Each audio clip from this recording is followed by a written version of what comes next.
মামা রাজগুরু, মামা রাজগুরু। রক্ষামন্ত্রী মহাশয়, বিষয়টা আপনি যা ভাবছেন বিষয়টা তার থেকে অনেকটাই জটিল। রাজগুরু মহাশয়, আপনিও বিষয়টাকে নিয়ে বক্তব্য রেখেছেন। এই তেনালিরাম বারবার মহারাজের কাছ থেকে পুরস্কার পাচ্ছে। আপনার এত গম্ভীরভাবে ভাবার কি দরকার? টাকা পয়সার তো অভাব নেই আপনার।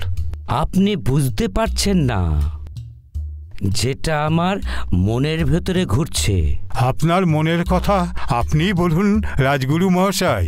রক্ষামন্ত্রী মহাশয়, এই যে তেনালিরাম আছে না, এই তেনালিরাম আছে না, আমি কিছুতেই বুঝতে পারি না প্রত্যেকবার এই মহারাজকে কি করে উল্টো পাল্টা উপায় বুঝিয়ে দেয়। আর মহারাজ এটা ভাবে যে তেনালিরামের কাছেই বুদ্ধি আছে। আমাদের মাথায় তো শুধু ওই গোবর আছে, গোবর। যদি তার কাছে বুদ্ধি না থাকতো তাহলে মহারাজের এত বিপদ মুক্ত করত কিভাবে? ভাগ্যবান আছে ও। তার প্রতিটা পদক্ষেপ তাকে সামনের দিকে এগিয়ে নিয়ে যায়। তাহলে আপনি কি করতে চাইছেন? শুধু অপেক্ষা। অপেক্ষা কার জন্য? সময়ের অপেক্ষা। আমারও সময় আসবে, তখন এমন একটা চাল চালবো, এমন চাল চালবো, তখন এই তেনালিরামের সমস্ত চালাকি একদম ভেস্তে যাবে।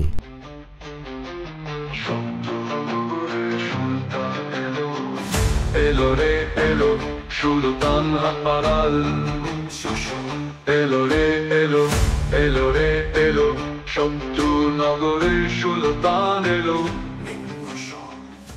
সেনাপতি বলুন মহারাজ। আপনাকে একটা কাজ করতে হবে। আদেশ করুন মহারাজ। আপনি আপনার গুপ্তচরের মাধ্যমে বিজয়নগর আর শান্তিনগরের মধ্যে যুদ্ধ বাঁধিয়ে দিন। কিন্তু গুপ্তচরের মাধ্যমে এটা কি করে সম্ভব মহারাজ? দুটি রাজ্যের মধ্যে সন্দেহ তৈরি করে দিন। এর মানে দুটো রাজ্যের একে অপরের উদ্দেশ্য যেন খারাপ লাগতে লাগে। কিন্তু এতে আমাদের কি লাভ হবে? আমরা বিজয়নগর আর শান্তিনগর এই দুটোর উপর কবজা করতে চাই। তার মানে বিজয়নগর আর শান্তিনগর নিজেদের মধ্যে লড়াই করে নিজেদের শক্তি হারিয়ে ফেলবে। তখন আমরা বিজয় রাজার ক্লান্ত সৈনিকের ওপর জোরদার হামলা করে দেব। তখন বিজয়নগর আর শান্তিনগর দুটোই আমাদের হবে।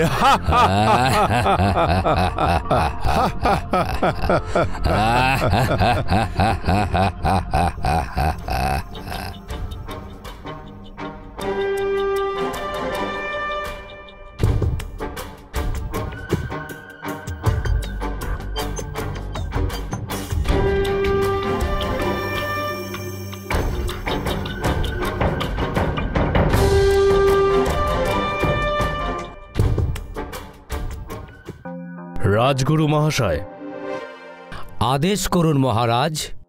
আমি দেখতে পাচ্ছি যে বেশ কিছুদিন ধরেই তেনালিরাম সভায় অনুপস্থিত থাকছেন। আপনি কি এই ব্যাপারে কিছু বলতে পারেন? মহারাজ, এতে ভাবার কি বিষয় আছে? আপনি একজন সৈনিককে তেনালিরামের বাড়িতে পাঠিয়ে খোঁজ নিলেই সব জানা যাবে মহারাজ। হ্যাঁ, সঠিক বলেছেন আপনি। ঠিক আছে, সৈন্যকে হাজির করা হোক। ঠিক আছে মহারাজ। মহারাজের জয় হোক। তুমি তেনালিরামের বাড়িতে যাও। আজ্ঞে, ওনাকে কি সাথেই নিয়ে আসতে হবে? হ্যাঁ, না, শুধু এইটুকুনি জানতে হবে যে সে দরবারে কেন আসছে না? যথা আজ্ঞা মহারাজ।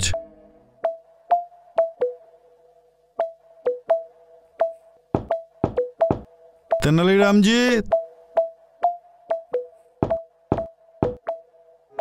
তেনালিরামজি। উনি বাড়িতে নেই, তীর্থযাত্রা করতে গেছেন। আচ্ছা ঠিক আছে, যখন উনি আসবেন ওনাকে বলে দিবেন, বলবেন যে মহারাজ জানতে চাইছিলেন যে তেনালিরামজি সভায় কেন আসছেন না। ঠিক আছে, আমি বলে দেব। রক্ষামন্ত্রী মহাশয়, আজ দেখলেন আপনি কি? যদি 2 দিন ধরে তেনালিরাম রাজসভায় না আসে তাহলে মহারাজ সন্দেহ করতে শুরু করবে। আজ পর্যন্ত এমনটা কোনো দিনও ঘটেনি যে তাকে নিয়ে কোনো প্রশ্ন ওঠে। কিন্তু সেই সৈনিককে তার বাড়িতে পাঠানোর নির্দেশ তো আপনি দিয়েছিলেন। আমি তো শুধু এই ভেবেই পরামর্শ দিয়েছিলাম যে সে হয়তো নিজের বাড়িতেই আরাম করছে, আর এতে কিছু তথ্য বেরিয়ে আসতে পারে। আপনি এটা কিভাবে ভাবলেন যে সে বাড়িতে বিশ্রাম নিচ্ছে? আমি জানি সে সাধারণত 2 দিন পর্যন্ত বিছানায় পড়ে থাকে আর সবাইকে বিভ্রান্ত করার জন্য অদৃশ্য হয়ে যায়। তেনালিরামের মতন বুদ্ধিমান ব্যক্তি? হ্যাঁ, কথাটা ঠিকই বলেছ। হ্যাঁ হ্যাঁ, আমার মত হচ্ছে যে তেনালিরামের মতন একজন ব্যক্তি সৈনিককে জানতে দেবে যে ও এত ঘুমকাতুরে? হ্যাঁ, আমি তো এই ব্যাপারটা ভাবিনি যে সে ভেতরে ঘরে বসে বসে আরাম করছে আর সৈনিককে বলে দিল যে সে তীর্থযাত্রায় গেছে। এখন আপনি কি করবেন? কি করব আমি? রাজসভায় গিয়ে প্রশ্ন করব আমি যে সে কোন তীর্থযাত্রায় গেছিল। মহারাজের দীর্ঘ আয়ু কামনা করে সে ওখানে কোন যজ্ঞ করেছে, কোন তীর্থস্থানের যজ্ঞটা করিয়েছে আর কাকে দিয়ে যজ্ঞটা করিয়েছে। তখন বুঝতে পারবে ওই বদমাশটা। আমি কোনো সুযোগ হাতছাড়া করতে রাজি নই।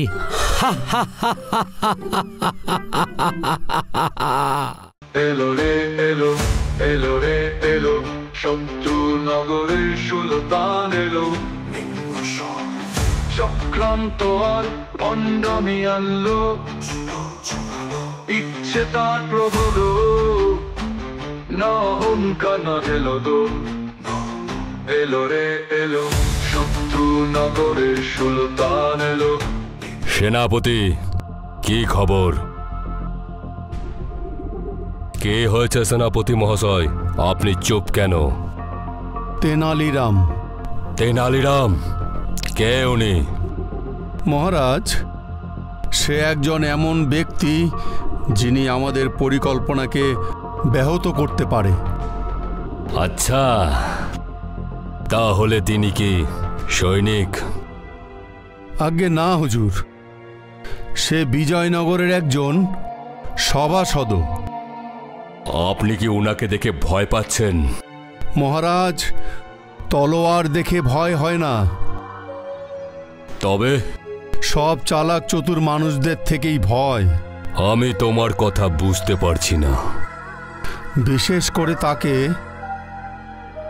যে বেশ কয়েকবার ভাগ্যোজ্জোরে নিজের ভাগ্য বদলেছে। মহারাজ, আমি খোঁজ নিয়েছি, বিজয়নগরের রাজ্যসভার কয়েকজন সভাসদ তার চিরশত্রু রয়েছে। কি বলছেন আপনি? বিজয়নগরের রাজসভায় উনার অনেক শত্রু আছে? তারা বারংবার তেনালিরামের চরম ক্ষতি করার চেষ্টা করেছে, কিন্তু বারবার তেনালিরাম তাদের উদ্দেশ্য অসফল করে দিয়েছে। আর তার পাশাপাশি বিজয়নগরের মহারাজের থেকে পুরস্কারও আদায় করে নেয়। তুমি তাড়াতাড়ি বিজয়নগর যাও আর তার শত্রুদের সাথে দেখা করো। বিজয়নগরের রাজদরবারির সাথে দেখা করব? আমি এর কারণ বুঝতে পারছি না। মনে রাখবেন, একটি ষড়যন্ত্রের সমাধান আরেকটি ষড়যন্ত্র। হ্যাঁ, সেটা ঠিক আছে, কিন্তু আমাদের মূল লক্ষ্য তো তেনালিকে হারানো।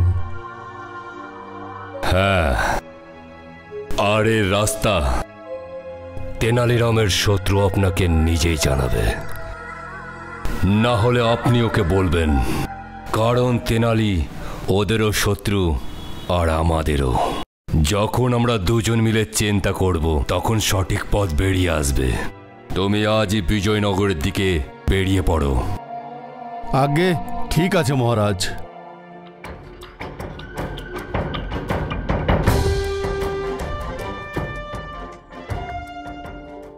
মহারাজের জয় হোক। মহারাজ, এক সৈন্য আপনার সঙ্গে দেখা করার অনুমতি চায়, কিন্তু মহারাজ সে তার নাম বলছেন না। তাহলে কি বলছে? এটাই যে ওনার নাম্বার আছে, নাম নেই। কত ক্রমিক সংখ্যা তার? নম্বর 88। তাকে পাঠিয়ে দাও। জো আজ্ঞা। মহারাজের জয় হোক। এসো এসো। তা কোনো বিশেষ খবর আছে? মহারাজ, শান্তিনগরের মহারাজ বিজয়নগরের উপরে আক্রমণ করার জন্য প্রস্তুতি নিচ্ছে।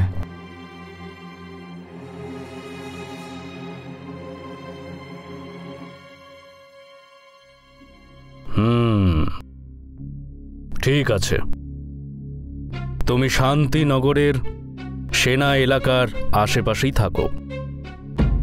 যা আদেশ মহারাজ। যখনই সেনাদের কোনো কার্যকলাপ হোক তুমি সাথে সাথে আমাকে জানাবে। ঠিক তাই হবে মহারাজ। রক্ষামন্ত্রীকে ডাকা হোক। আকাশে কালো ছায়া ছড়িয়ে পড়ল, সংঘর্ষের অন্ধকার বাড়তে লাগলো, শান্তির সব ফুল মূর্ছা গেল।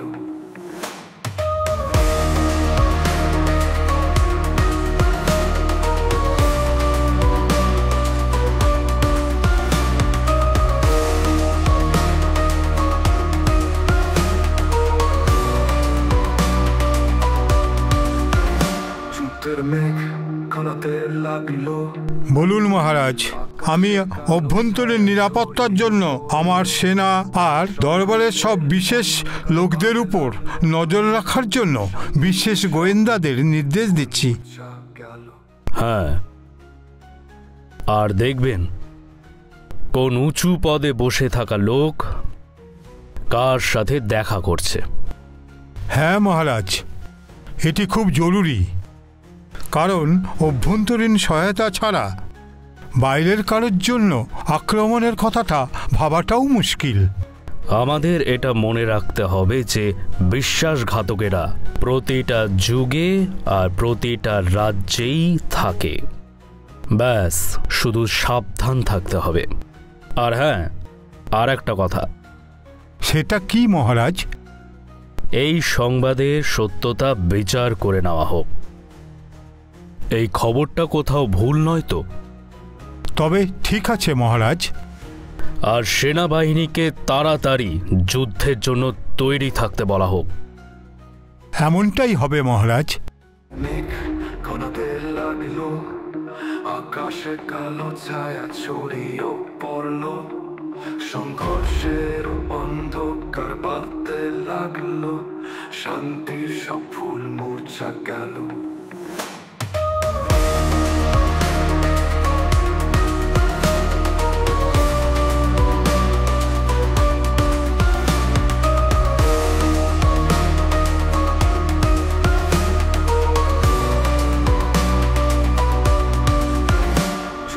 মেঘ ঘনাতে লাগলো, আকাশে কালো ছায়া। এটা আপনি কি বলছেন সেনাপতি? আমার কাছে পাক্কা খবর আছে মহারাজ। বিজয়নগরের সৈন্যকে যুদ্ধের জন্য সব সময় তৈরি থাকার জন্য হুকুম দেওয়া হয়েছে। সমস্ত সৈন্য তৈরি করা হচ্ছে, রসদ একত্রিত করা হচ্ছে। আশ্চর্য, আশ্চর্য লাগছে আমার মহারাজ কৃষ্ণদেবের ভাবনা দেখে। মহারাজ, এতে অবাক হওয়ার কিছু নেই। যুগ যুগান্ত থেকে এক রাজা আর এক রাজার উপর এবং এক রাজ্য অন্য রাজ্যের উপর দখল করার জন্য হামলা করেই থাকে। আপনি ঠিক কথা বলছেন, যেখানে আমাদের উপরে যুদ্ধ চাপিয়ে দেওয়া হচ্ছে, কিন্তু আমরাও এর এমন জবাব দেব যে মহারাজ কৃষ্ণদেব রায় কোনোদিনও শান্তিনগরের দিকে চোখ তুলে তাকাতে পারবে না। একদম মহারাজ, বিজয়নগরের কোমর একেবারেই ভেঙে দিতে হবে। তাহলে ঠিক আছে, যুদ্ধের প্রস্তুতি শুরু করা হোক। যে আজ্ঞে মহারাজ। তাহলে মহারাজের পরিকল্পনা কি? মহারাজ বলেছেন যে, আরে বলুন না। এটা রাজ্যের সুরক্ষার ব্যাপার। ঠিক আছে, তাহলে তোমার সুরক্ষা তোমার কাছেই রাখো। মহারাজ এটা বলেছেন সব দরবারি ও উচ্চপদস্থ কর্মকর্তাদের উপর নজর রাখা হবে। কোনো ব্যক্তিকে যদি অজানা মানুষের সাথে দেখা যায় বা যদি সীমান্তের আশেপাশে কাউকে দেখা যায়, তাহলে মহারাজকে খবর দেওয়া হবে।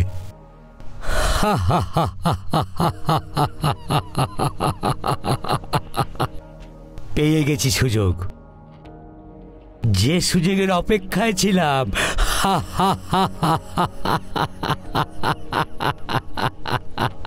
কেমন সেই সুযোগ?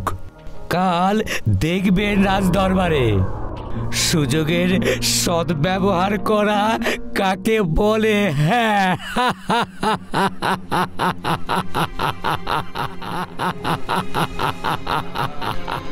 চারদিক গভীর নিস্তব্ধ পদে পদে, কোথাও কেউ বলছে চাল্লিশ শব্দে।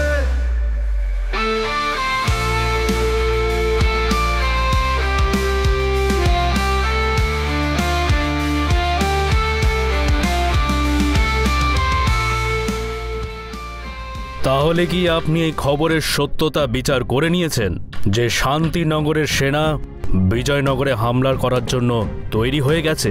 হ্যাঁ মহারাজ, এই খবরটা সত্যি।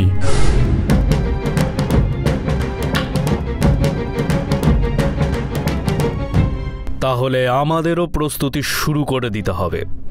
অবশ্যই, কিন্তু কি? কিন্তু একটা খবর আরও আছে মহারাজ। এই অন্য খবরটি কি? এই খবরটা আমার জীবন না নেওয়ার কথা দিলে তবেই দিতে পারি আমি। চারদিক গভীর নিস্তব্ধ পদে পদে, কোথাও কেউ বলছে চাল্লিশ শব্দে।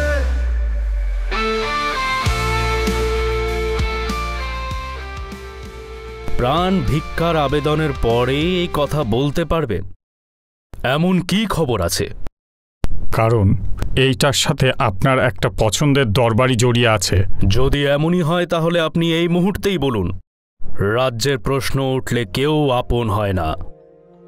মহারাজ, আমরা খবর পেয়েছি যে কদিন আগে তেনালিরাম শান্তিনগরে গিয়েছিলেন। মানে তখন যখন আমাদের বলা হয়েছিল যে উনি তীর্থযাত্রায় যাচ্ছেন।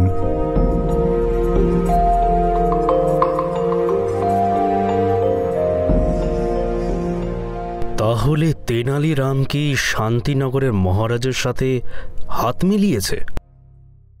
এমনটা তো আমি স্বপ্নেও ভাবতে পারি না। তবে যদি এমনটাই হয়, তবে সে আমাদের সমস্ত তথ্য তাদের কাছে দিয়ে দিতে পারে।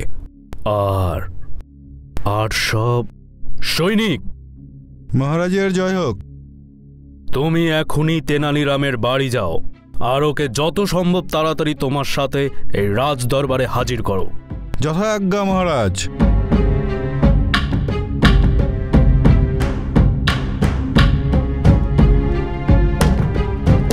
আপনি এই খবর মানে তেনালিরামের খবর কোথা থেকে পেলেন? মহারাজ, আমাকে দু একজন ব্যবসায়ীরা খবর দিয়েছিলেন যারা শান্তিনগরের ব্যবসায়ীদের সাথেও ব্যবসা করেন। তাহলে তো খবর সত্যিই হবে। আমি তেনালিরামের কাছ থেকে এটা আশা করিনি।